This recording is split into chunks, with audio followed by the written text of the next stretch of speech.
Greetings, earthlings on the social platforms. So, yesterday I read a little snippet of the book, The More Beautiful World, Our Hearts Know Is Possible. For many of you that listen to the videos I share, you know that I find this is one of my greatest books.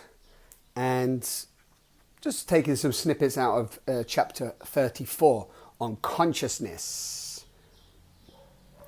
And if you didn't listen to the video, then go on to Dara and Simon page and see what ones draw you in.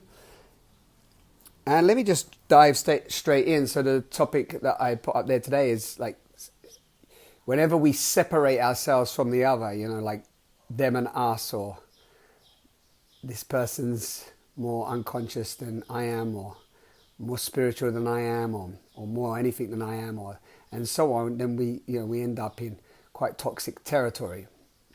So I like this little snippet. Enjoy. We are evolving. It just isn't a linear evolution. We are entering a vast new territory, each one of us exploring a different part of it. While I'm at it, I'd like to also question whether consciousness is a unitary phenomenon, something we can essentialize without distortion. I think when we try, we enter dangerous territory. The territory of some people are more conscious than others. The toxic consequences of that kind of elitism are all too plain. Or, if all people are equally conscious, then it becomes humans have it, but animals don't.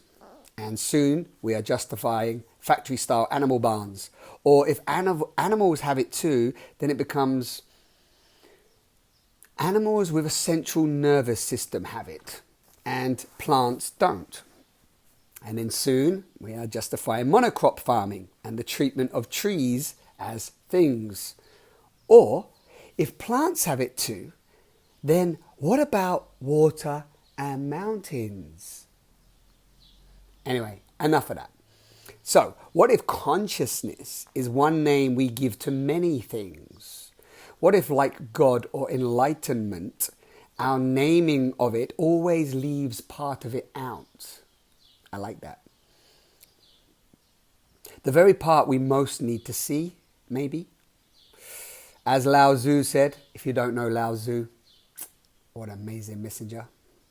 He will fry your intellectualizing and conceptualizing. As Lao Tzu said, a name that can be named is not the true name. So while ancient humans may have lived in a much stronger realization of interbeing than we know today, nonetheless, we may say that humanity is stepping into new territory, propelled by the crises of the old. Each of us is conscious in some ways and blind in others. When we think someone doesn't get it, like you know that saying, he just doesn't get it, perhaps we are only seeing their deficiencies and missing our own. Surely others can look at us and chuck that we don't get it either, depending on where we're looking. The person who doesn't get it, that's you. There's a beautiful saying, if you spot it, you've got it. How could it be otherwise in a world of interbeing, where each is in the all, and all is in each? All is in the one and one is in the all. You've probably heard that saying. So I continue because as we evolve into this new story, as we've spoken about many times, or that I've spoken about, it's like we often, we have a foot in one side and a foot in other. It's not just a clean like, oh, now I'm in this and that. So I like this next paragraph. It is not as if the world contains two types of people, those who get it and those who don't, those who are conscious, awakened or evolved, and those who are not, those who are entering the fifth dimension and those who are stuck in the third, those who are among God's elect and those who are fated to burn in hell. How often Have you felt like an alien in a world of people who don't get it and don't care? The irony is that nearly everyone feels that way, deep down. When we are young, the feeling of mission and the sense of magnificent origins and a magnificent destination is strong. Any career or way of life lived in betrayal of that knowing is painful and can be maintained only through an inner struggle that shuts down part of one's own being. For a time, we can keep ourselves functioning through various kinds of addictions or trivial pleasures to consume the life and dull the pain, right? We've all been there, right? Numbing the truth, numbing the pain. In earlier times, we might have kept the sense of mission and destiny buried for a lifetime and called that condition maturity. No longer. No longer. The story of the world that kept it buried is dying. The institutions that conspired to keep us addicted are crumbling, each in his or her own way, through a different permutation of crises and miracle, expulsion and invitation. We are all starting to get it.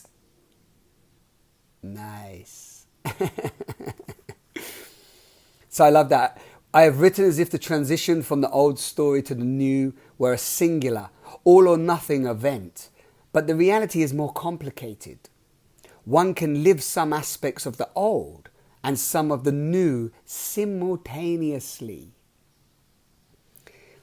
And in each of these aspects experience the same dynamic of crises, collapse, the space between stories, the birth into the new. Yes. So nice. So I just wanted to bring you in to, this is Charles Eisenstein's book. If you don't know the book, I'm not getting commission for promoting his book. I'm not trying to lead you into a marketing funnel where you must now pay me every week to support you. I'm offering the invitation to a beautiful book that you can also access on his website as a gift. Read it online as a gift and give what you feel your heart wants to give. Don't you just love that, the gift model? I love it so much. We have to take responsibility of what we value. And first we have to experience something and then learn how to value again. That's part of the new story. Part of the new story is knowing that we are the ones that are in control and make the choices of how we want society and reality to be. That's a huge step. All this price tag, like I have a big challenge with this whole thing around price tag. Like it's a price tag, right? Everybody wants it. Nobody wants to think about what something is of value to them. Nobody has time for thinking. But this new story we're moving into, and the gift model, and there's many other, of course, different exchange models coming up, is one magnificent way of us claiming back our power. So we know the price tag of everything and the value of nothing. And we're all being sold to 24/7. But for me, this book and the invitation I invite people on through Naked and other events that we do is that we are the ones. We are the grand creators. Our choices matter. We can take full responsibility of who we are and what we're here to contribute. And we have to sniff out the BS, smell the fakeness. And the only way we can do that is by going inside ourselves and uncovering the lies within ourselves. And then trust our intuition. We have to practice, again, accessing our intuition to trust it. Trust in the unknown. Sending you so much love wherever you are. I hope you enjoy it. There's a link there if you want to go over to Charles Eisenstein's website.